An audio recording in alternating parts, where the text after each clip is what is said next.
السلام علیکم ورحمۃ اللہ وبرکاتہ۔ حضرت یوسف علیہ السلام کو کون نہیں جانتا؟ ہم میں سے ہر شخص کو زیادہ نہیں تو کچھ نہ کچھ تو حضرت یوسف علیہ السلام کے بارے میں پتا ہوگا۔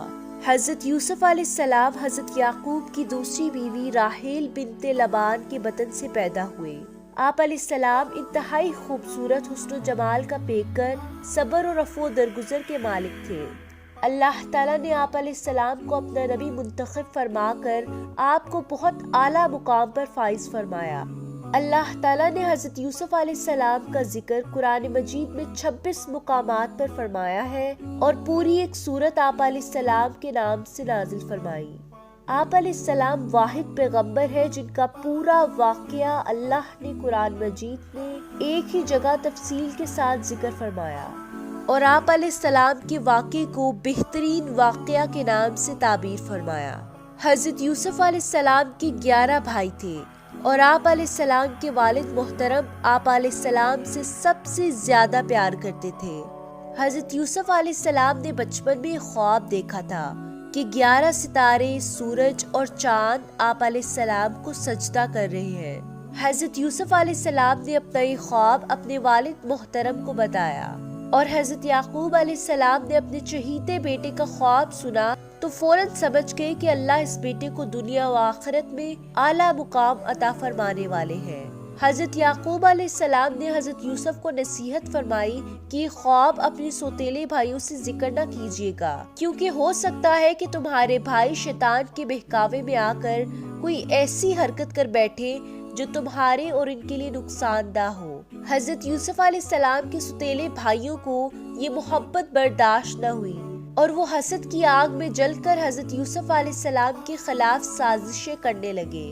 سوتیلے بھائیوں نے حضرت یوسف علیہ السلام کو باپ کی نگاہوں سے اوجھل کرنے کا فیصلہ کر لیا اور آپس میں یہ مشورہ کیا کہ یوسف علیہ السلام کو یا تو جان سے مار ڈالیں گے یا دور کسی ایسی جگہ پر چھوڑ آئیں جہاں سے یہ واپس نہ آ سکے۔ ایسا کرنے سے والد کی مکمل توجہ ہماری طرف ہو جائے گی۔ ان میں سے ایک بھائی نے کہا، نہیں، جان سے مارنا بہتر نہیں، البتہ کسی گہرے کنویں میں ڈال دو تاکہ کوئی راہ چلتا مسافر اسے لے کر کسی دوسرے ملک لے جائے۔ اس طرح تم یوسف سے بھی چھٹکارا حاصل کر لو گے اور اپنے باپ کی توجہ کو بھی پالو گے۔ سب نے اس رائے پر اتفاق کیا اور اسے عملی جامہ پہنانے کے لیے کوششیں شروع کر دی۔ حضرت یوسف علیہ السلام کے بھائی اب اس کوشش میں تھے کہ کسی نہ کسی طرح اپنے اس بھائی کو اپنے ساتھ لے کر جائے اور کسی گہرے کنویں میں پھینک دے تاکہ کوئی مسافر انہیں اٹھا کر لے جائے۔ ایک دن وہ اپنے والد کے پاس آئے اور بڑی ہمدردی کا یقین دلاتے ہوئے کہنے لگے کہ ابا جان، آپ یوسف کے بارے میں ہم پر اعتبار کریں۔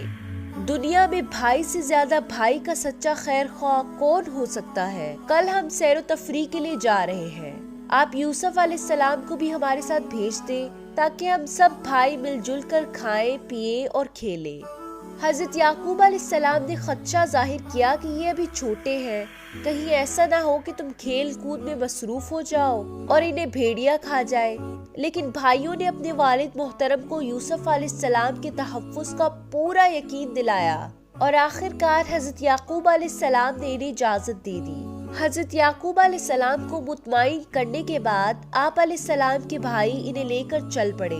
جیسے ہی وہ اپنے والد کی نظروں سے اوجھل ہوئے، آپ کو مختلف انداز میں پریشان کرنے لگے۔ آخر کار انہوں نے اپنے طے شدہ پروگرام کے مطابق آپ کو ایک گہرے کنویں میں پھینک دیا۔ جیسے ہی آپ کو کنویں میں ڈالا تو اللہ رب العزت نے آپ کی طرف وحی فرمائی کہ آپ پریشان نہ ہوں، آپ جس مصیبت میں ابھی گرفتار ہوئے ہیں بہت جلد اللہ آپ کو اس سے نجات دلائیں گے اور آپ کو ایک ایسے اعلیٰ مقام پر فائز فرمائیں گے کہ ایک وقت آئے گا کہ یہی بھائی آپ کے سامنے شرمندہ ہو کر کھڑے ہوں گے اور آپ انہیں ان کی یہ باتیں یاد دلائیں گے اس حال میں کہ وہ جانتے ہی نہ ہو۔ جب بھائیوں نے حضرت یوسف علیہ السلام کو کپڑے اتار کر کنویں میں پھینک دیا تو انہیں اس بات کی فکر ہوئی کہ ہم اپنے والد محترم کو جا کر کیا جواب دیں گے۔ وہ مختلف ہیلے اور بہانے سوچنے لگے۔ آخر کار یہ طے پایا کہ سب یک زبان ہو کر کہیں گے کہ یوسف کو بھیڑیا کھا گیا، بطور ثبوت انہوں نے ایک بکری کا بچہ ذبح کر کے اس کے خون سے حضرت یوسف علیہ السلام کے کرتے کو آلودہ کیا اور پھر رات کے وقت روتے ہوئے حضرت یعقوب علیہ السلام کے پاس پہنچے اور اپنے طے شدہ منصوبے کے تحت باپ کو مطمئن کرنے کی کوشش کرنے لگے۔ جب حضرت یوسف علیہ السلام کے بھائیوں نے حضرت یعقوب کو حضرت یوسف علیہ السلام کا خون آلود کرتا دکھایا، آپ علیہ السلام اسے دیکھتے ہی پہچان گئے کہ میرے بیٹوں نے کسی سازش کے تحت یوسف علیہ السلام کو میری نظروں سے اوجھل کر دیا، کیونکہ وہ خون آلود کرتا کہیں سے بھی پھٹا ہوا نہیں تھا۔